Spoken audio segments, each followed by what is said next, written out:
പാവയ്ക്കായും ഉരുളക്കിഴങ്ങും കൂടി ഇട്ട് നമുക്കൊരു ഗൊജ്ജ് വെക്കാം. അതിന് വേണ്ടി നമുക്ക് ആദ്യമേ ഒരു പാൻ അടുപ്പിൽ വെച്ച് എണ്ണ ഒഴിച്ച് കൊടുത്തിട്ട് എണ്ണ നന്നായിട്ട് ചൂടാകട്ടെ. ഇച്ചിരി ഏറെ എണ്ണ ഒഴിച്ച് കൊടുക്കണം. ഇപ്പോൾ ഇവിടെ തണുപ്പായതുകൊണ്ട് എണ്ണ ഈ ബോട്ടിലിൽ നിന്ന് ഇങ്ങോട്ട് വീഴുന്നില്ല.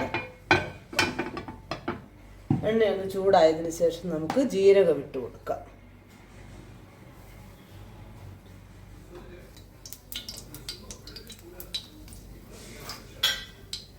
ജീരകം ഇട്ട് കൊടുക്കാം.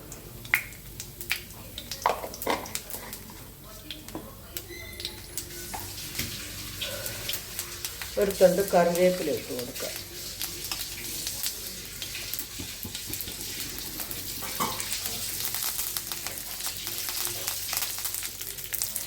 ഇതിലോട്ട് നമുക്ക് അരിഞ്ഞു വെച്ച പാവയ്ക്ക ചേർത്ത് കൊടുക്കാം.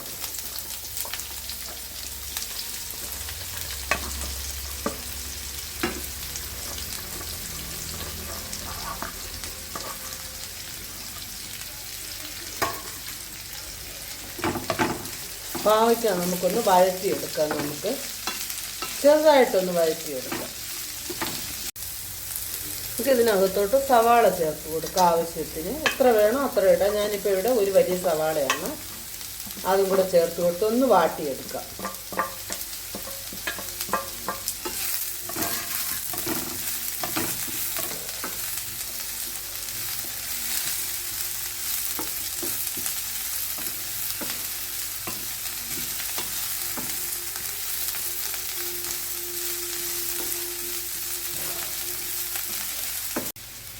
നമ്മുടെ പാവയ്ക്കയും ഉള്ളിയൊക്കെ ഒന്ന് വഴന്ന് വന്നിട്ടുണ്ട്. നമുക്കിതിനകത്തോട്ട് കട്ട് ചെയ്ത് വെച്ചേക്കുന്ന ഉരുളക്കിഴങ്ങ്, ചെറുതായി അരിഞ്ഞ് ഉരുളക്കിഴങ്ങ്, അതും കൂടെ ചേർത്ത് കൊടുക്കാം.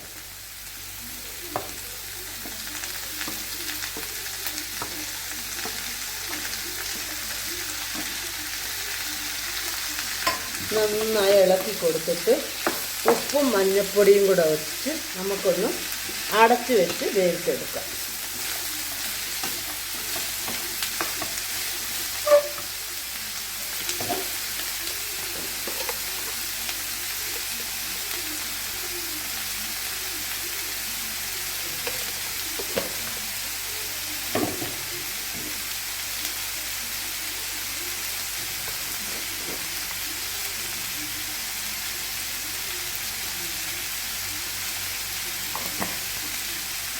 നന്നായി ഇളക്കിയിട്ട്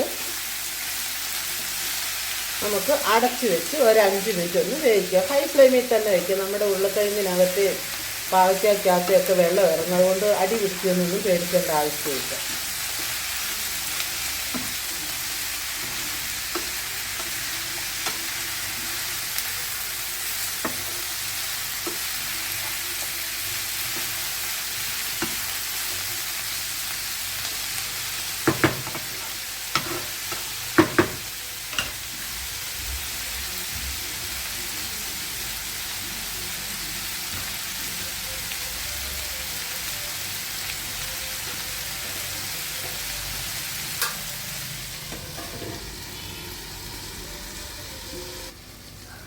നമുക്കിതൊന്ന് തുറന്ന് നോക്കാം എന്താ വാഴുന്നു.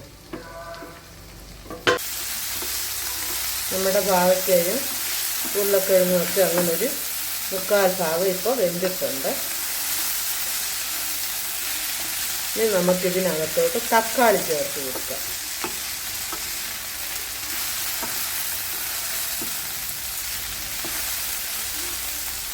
ഇപ്പം ഞാനൊരു മീഡിയം സൈസ് തക്കാളി 3 എടുത്തിട്ടുണ്ട്. ഇതിന് ഇച്ചിരി ഏറെ തക്കാളി ഇടുന്നത് നല്ലതാണ്. എന്താണെന്ന് ചോദിച്ചാൽ നമ്മൾ പാവയ്ക്കയല്ലേ, അപ്പം തക്കാളി ഇടുന്നത് നല്ലതാണ്. നന്നായിട്ടൊന്ന് വഴറ്റാം.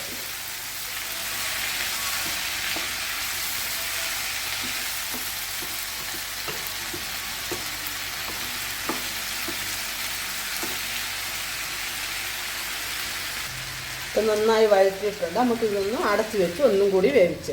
നമ്മുടെ ഉരുളക്കിഴങ്ങ് വെന്തിട്ടുണ്ട്. നമ്മുടെ പാവയ്ക്കായി എല്ലാം നന്നായിട്ട് വെന്തിട്ടുണ്ട്. ഇവിടെ വേണ്ട ഉരുളക്കിഴങ്ങ് നോക്കി ഉണ്ടോ, നന്നായിട്ട് വെന്തിട്ടുണ്ട്. അപ്പം നമ്മൾ ഇതിനകത്തോട്ട് എരിവിനൊന്നും ചേർത്തിട്ടില്ല. ഇനി നമുക്ക് ഇതിനകത്തോട്ട് എരിവിനാവശ്യമായ ഞാനിപ്പോൾ ഇവിടെ മുളക് പൊടിയല്ല സാമ്പാർ പൊടിയാണ് ചേർക്കുന്നത്. അപ്പം നല്ലൊരു ഫ്ലേവർ ആയിരിക്കും നമുക്ക് കിട്ടും. നമ്മൾ വെറും മുളക് പൊടി ചേർത്താൽ അത്ര ഒരു മണം വരത്തില്ല, അതുകൊണ്ടാണ് കേട്ടോ. അപ്പോൾ അവരവർക്ക് ഇഷ്ടമുള്ളത് ചേർക്കാം. മുളക് പൊടി വേണമെങ്കിൽ മുളക് പൊടി ചേർക്കാം. ഞാൻ ഇതിനകത്തൊരു ശകലം സാമ്പാർ പൊടി, നമുക്കിപ്പോൾ എരിവിനാവശ്യമായ സാമ്പാർ പൊടി ചേർത്ത് കൊടുക്കാം. അങ്ങനെ വേണമെങ്കിൽ ചെറുതായി ഇങ്ങനെ ഒന്ന് ഉടച്ചും കൂടെ കൊടുക്കാം. നമുക്ക് എരിവിനാവശ്യമായ സാമ്പാർ പൊടിയെ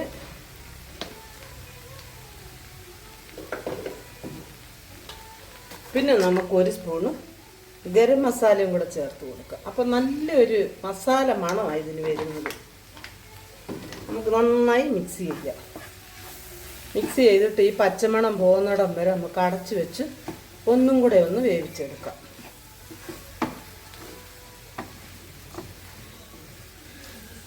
അപ്പോൾ ഈ സമയത്ത് ഉപ്പൊക്കെ ഉണ്ടോ എന്ന് നോക്കണം.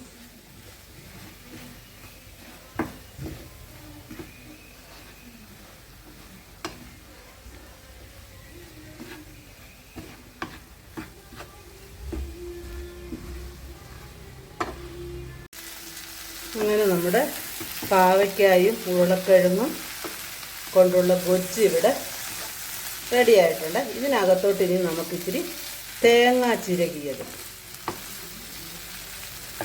അതും കൂടെ ചേർത്ത് കൊടുക്കാം.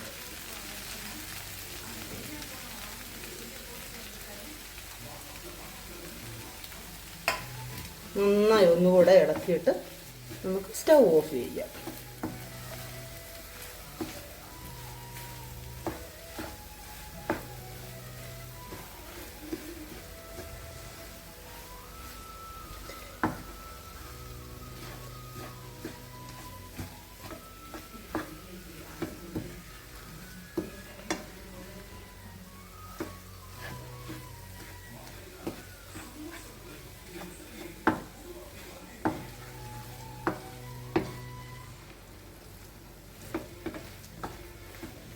അങ്ങനെ നമ്മുടെ പാവയ്ക്ക ഉരുളക്കിഴങ്ങ് ഗൊജ്ജ് ഇവിടെ റെഡി ആയിട്ടുണ്ട്. എല്ലാവരും ഒന്ന് ചെയ്ത് നോക്കുക. കൊച്ചു കുട്ടികൾ പോലും ചോദിച്ച് വാങ്ങിച്ച് കഴിക്കും. കാരണം ഇതിന് കയ്പില്ലല്ലോ. പാവയ്ക്കാന്ന് അറിയത്തേ ഇല്ല ഇത് കഴിച്ചു കഴിഞ്ഞാൽ. അപ്പോൾ എല്ലാവരും ഒന്ന് ചെയ്ത് നോക്കുക. വീഡിയോ ഇഷ്ടമായാൽ ലൈക്ക് ചെയ്യുക, ഷെയർ ചെയ്യുക. വീണ്ടും ഒരു നല്ല വീഡിയോയുമായി വീണ്ടും കാണാം. Bye bye.